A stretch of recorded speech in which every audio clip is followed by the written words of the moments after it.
Speaking of rockets, one of the issues we're going to discuss today is fuel. Whether it is exploring the Moon, Mars, or launching satellites, fuel is a crucial factor. Because of the limited amount of fuel we can carry, we have to be very careful in reducing the weight of scientific instruments or other things to prevent the launch failure caused by insufficient fuel or thrust of rocket. And scientists have been experimenting with launching rockets with more thrust, which have failed many times and wasted a lot of valuable resources. But is it true that the bigger the rocket, the better? Is it better to carry more fuel? If a spacecraft has enough fuel and keep accelerating, how fast can it eventually fly? To make this clear, let's start at the beginning. Why can rockets fly into the sky? I know that anyone who has been to the first grade of elementary school must have thought of Newton's third law of motion at this moment.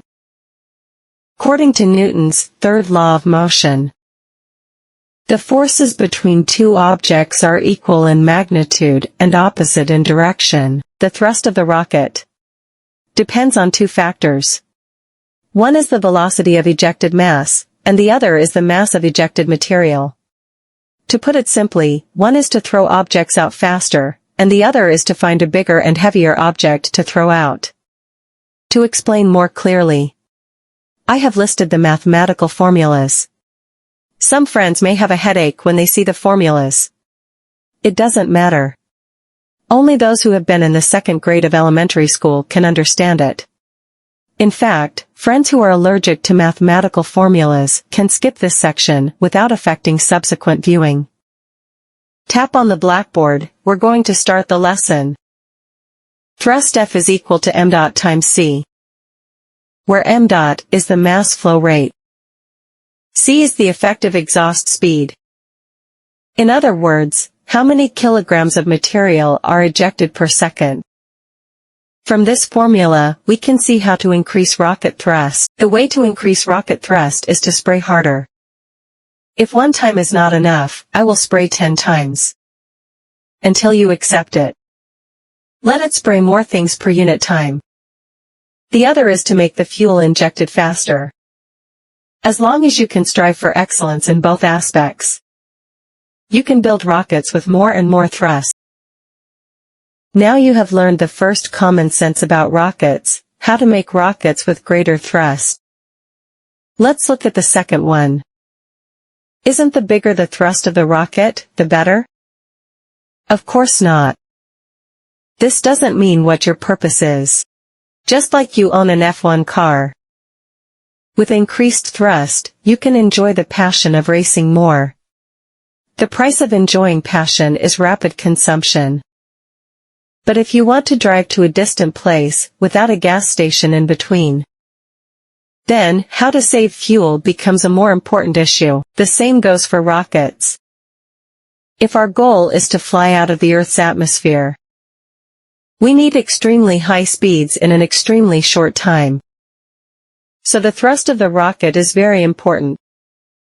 But if we were already in space, the next goal is to go on an interstellar journey. Then how to make a more fuel-efficient rocket becomes more important. To measure this, scientists invented a concept called impulse. In simple terms, impulse is the sum of forces acting over a period of time. We know to move a stationary object from point A to point B, we need to apply force to it. However, there are many options for the size and time of action. For example, we want a basketball to move a distance of 30 meters. We can either throw it out. You can also push it slowly. In the first plan, we gave the basketball a lot of force in a very short period of time. In the second scenario, we used very little force. But it took a long time. Because the definition of impulse is force times time. So ignore other external factors. We can roughly think that the impulses of the two solutions are equal. With the concept of impulse, we know that if the rocket is given a greater impulse, without considering other factors, theoretically, rockets can fly farther. But generally speaking, the greater the impulse, the more fuel it carries. The more fuel it carries, the heavier the weight of the entire rocket will be. The heavier the weight, the more fuel will be needed. This is a vicious cycle. So we divide the impulse by the mass of the fuel. Got a new concept. This is the famous specific impulse. Many videos introducing rockets mention the concept of specific impulse and acknowledge that more higher is better, but wasn't explained clearly. We can understand specific impulse through its formula. Specific impulse, ISP, is equal to the total impulse divided by delta m multiplied by g, where delta m represents the change in mass of the propellant. In other words, it indicates how much mass needs to be expelled from the engine to achieve a certain impulse. Meanwhile, g is the gravitational acceleration constant, which is fixed and known to be 9.81 meters per second squared. From this formula, we can see that to achieve the same amount of impulse, a rocket with a higher specific impulse requires less propellant. At present, the specific impulse of our common chemical rockets is generally around 3 to 400. The best performing hydrogen-oxygen engine can have a specific impulse of more than 500. This is almost the limit of chemical rockets. So why can't the specific impulse of chemical rockets be improved? How can we obtain a higher specific impulse? To answer this question, we need to go back to the specific impulse formula just now. This section involves more changes to the formulas. But if we go through them step by step from beginning to end, it should be relatively easy to understand. Let's first review the previously listed formulas. The mass flow rate is equal to mass, m, divided by time, t. The thrust, F, is equal to the mass flow rate, m, multiplied by the effective exhaust velocity, c. The impulse, I, is equal to the thrust, F, multiplied by time, t. And finally, the specific impulse, ISP. The specific impulse, ISP, is equal to the total impulse divided by delta m multiplied by the acceleration of gravity, g. Now, let's strip away its layers of disguise, and get straight to the core. If we replace the impulse in the specific impulse formula, it will look like this. We rearrange the terms.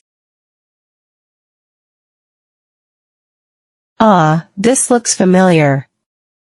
Don't think I don't recognize you just because you're upside down. This is essentially the inverse of the mass flow rate. We'll make the substitution and finally plug in the thrust to arrive at our ultimate version.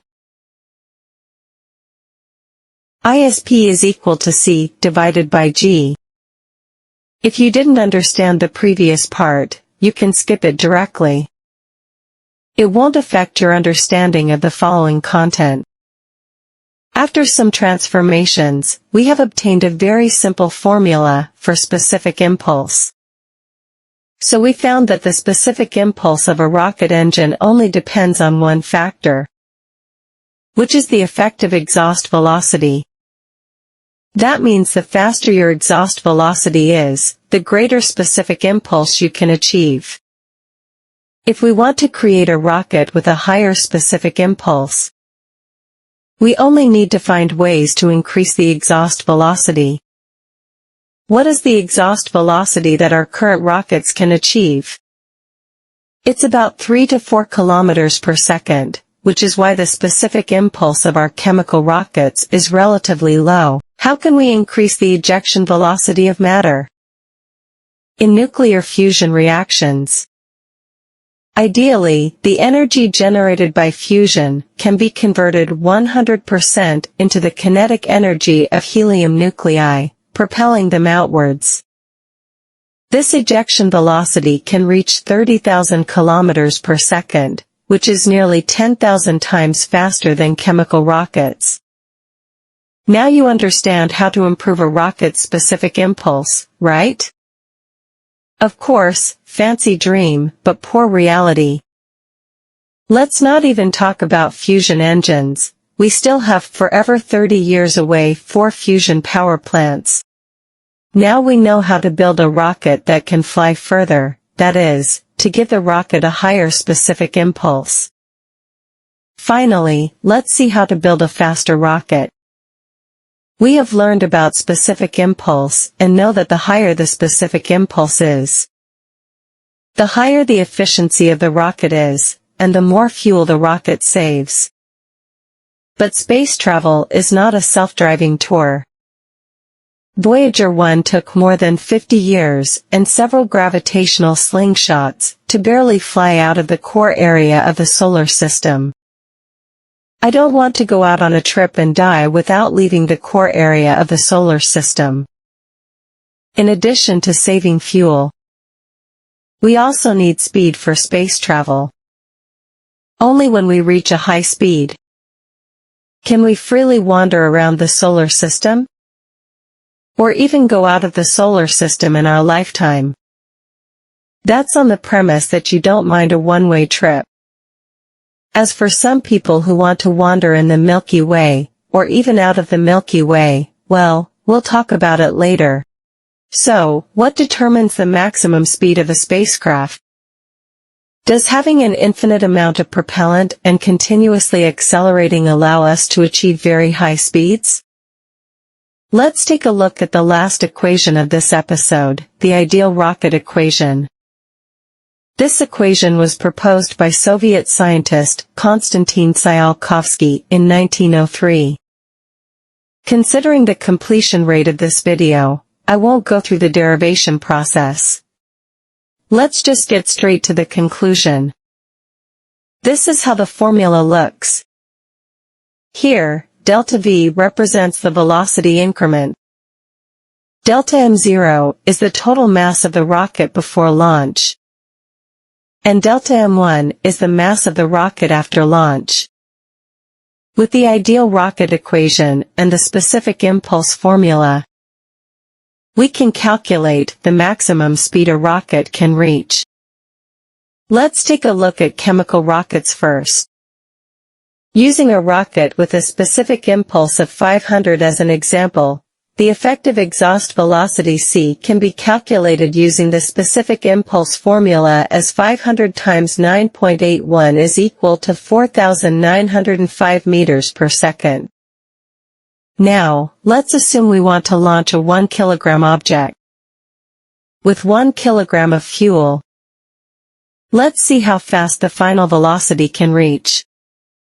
By plugging in all the numbers, we end up with 4,905 multiplied by 0.69 equals 3,384.45 meters per second.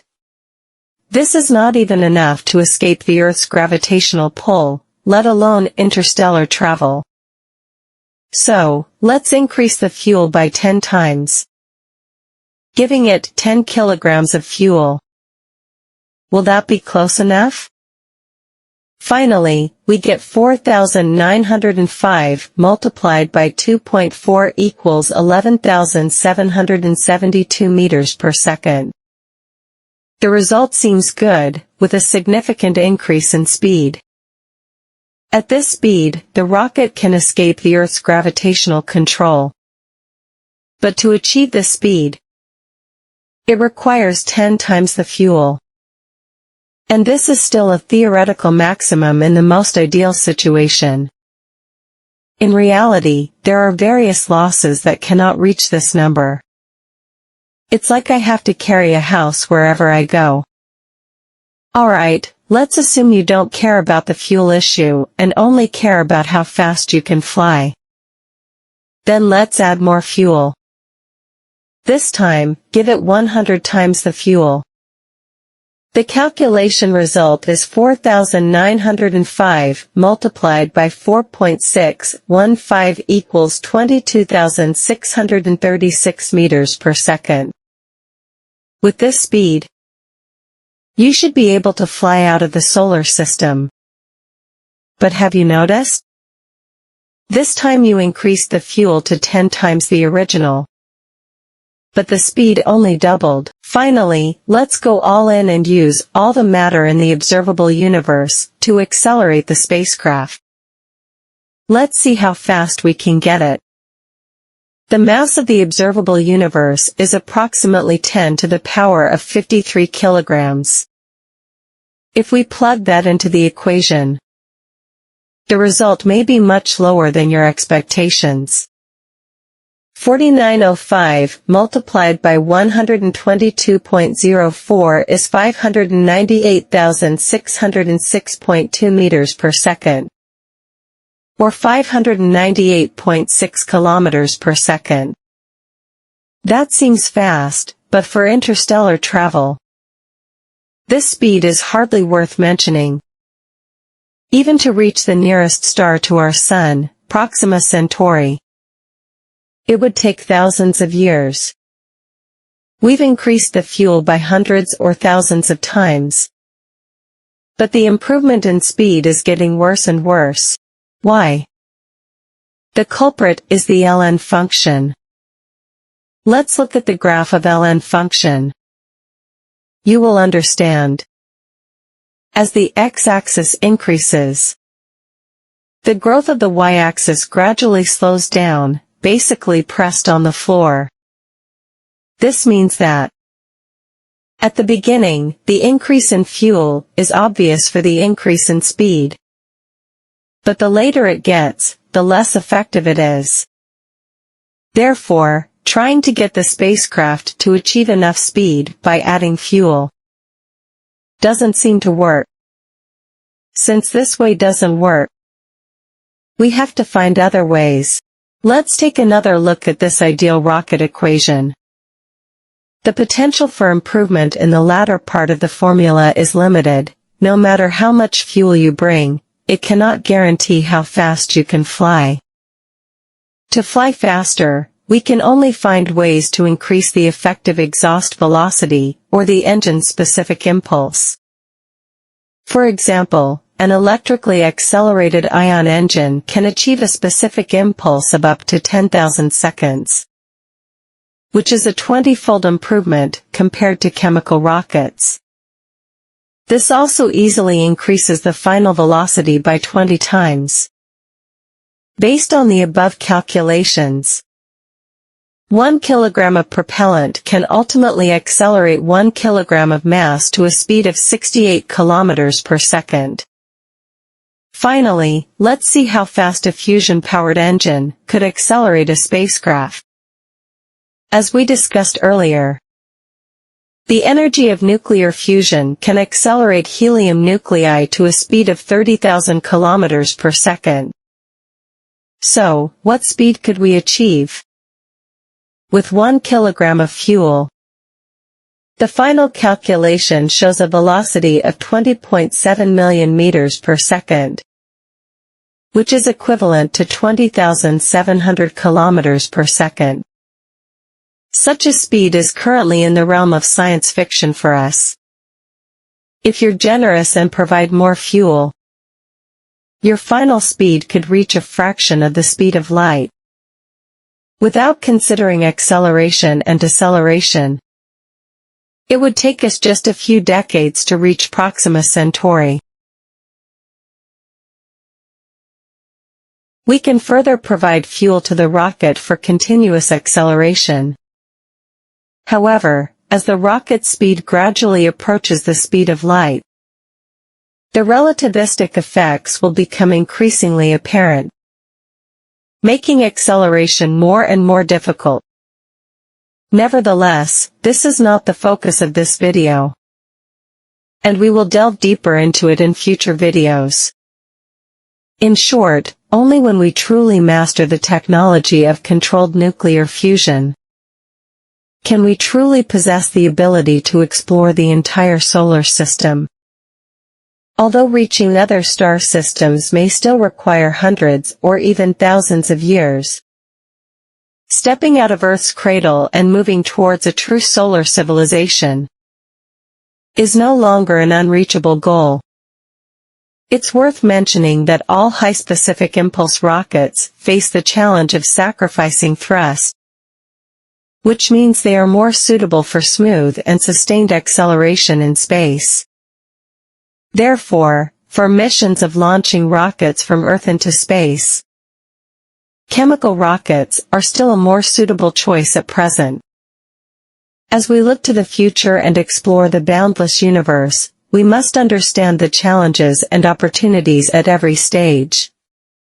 With continuous advancements in technology, we have reason to believe that we will overcome these challenges and achieve interstellar travel to even greater distances.